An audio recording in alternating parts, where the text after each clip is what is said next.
5 seconds. I would like to thank you very much for giving me an opportunity to explain the stand of the government on the subject of education within the very little time at my disposal. I will try to answer some of the points that have been raised on the subject. Education plays an important role in the life of every person. It is not something that one gets in the school or college. I hope you will agree with me when I say that it is much wider in character. In the government, we are of the firm opinion that education does not mean refining of one's own skills. It is something much more than that. It is essentially the process of deepening the spirit. We are in a secular society. It does not mean that in our country there should be no religion. It only means that everyone will have the right to practice his own religion. There is no doubt that one should have certain amount of moral and spiritual education, but we must always remember that the foundation of education should be a high level of nationalism. I would like to state that during the last few years, the Department of Education has been engaged in a very important task. As you are aware, the task is to evolve a pattern of national education. Now we have been able to draw up a complete picture of what national education should be at all levels. It has certainly taken a considerable amount of time in evolving this pattern. We are in a democratic society, and in this society, we have to respect the views and sentiments of others also. We have therefore adopted the method of discussion. It is quite easy in other types of society to dictate a pattern. We are in a democratic society and we cannot follow that method. The number of remarks that have been made with regard to education are based mostly on a misreading of the facts. The first charge that has been leveled against the government is with regard to physical education. Many people have made very strong remarks on the government. It has been said that the government has no policy in this respect. The money allocated for the purpose has been spent without any direction. I would like to state that we in the government have been carrying on the work according to certain definite policy.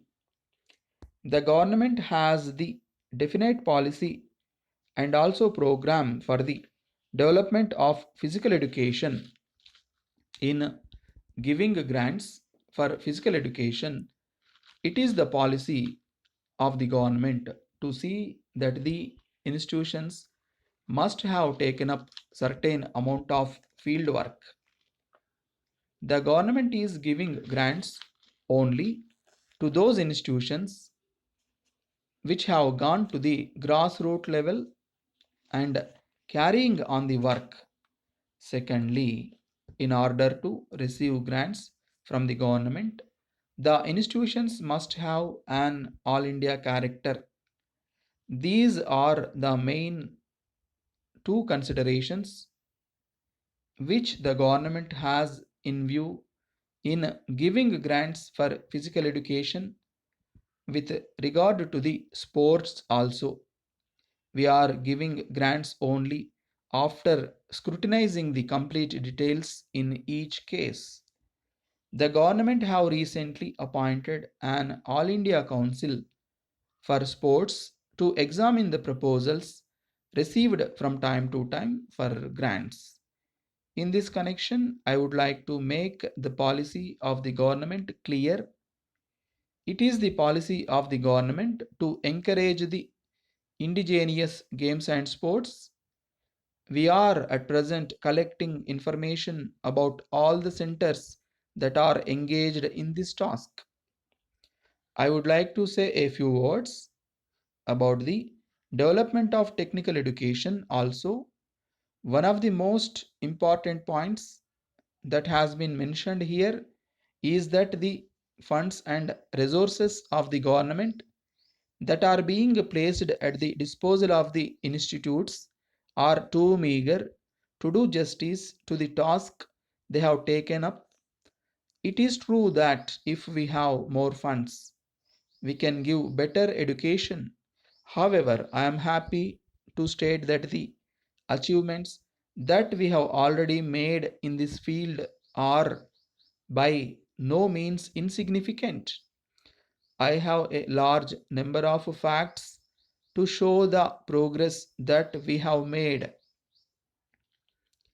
Dear sir, it is indeed a matter of pleasure for me to go through the article on Indian industry published in the columns of your daily on the 1st of February, even after 4 decades of achieving our independence. It is very unfortunate that we did not make rapid progress in the industrialization of our country, while the smaller countries which attained freedom only a few years ago find a prominent place in the industrial map of the world. Though our country is rich in natural resources, we could not make much progress in the industrial sector. We have still been exporting the raw material found naturally in our country to other parts of the world, as we did during the foreign rule. If we could set up industries to utilize the raw material, we can provide employment to millions of young men and women in our country. From the very beginning, India is considered to be an agricultural country, as majority of the people depend on agriculture for their day-to-day existence. The people living in the rural areas have no productive work to do during the other time.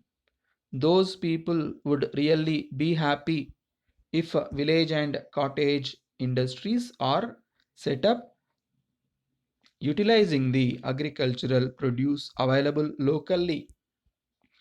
In addition to providing employment to the rural people, I feel that this will also help in arresting the migration of people from rural areas to the urban in search of employment. The author of the article has dealt with all these aspects in such a manner that everyone who goes through the same cannot remain without appreciating it. I also congratulate you for publishing such an excellent article for the benefit of your readers. Looking forward to find many such useful articles in future. Yours faithfully,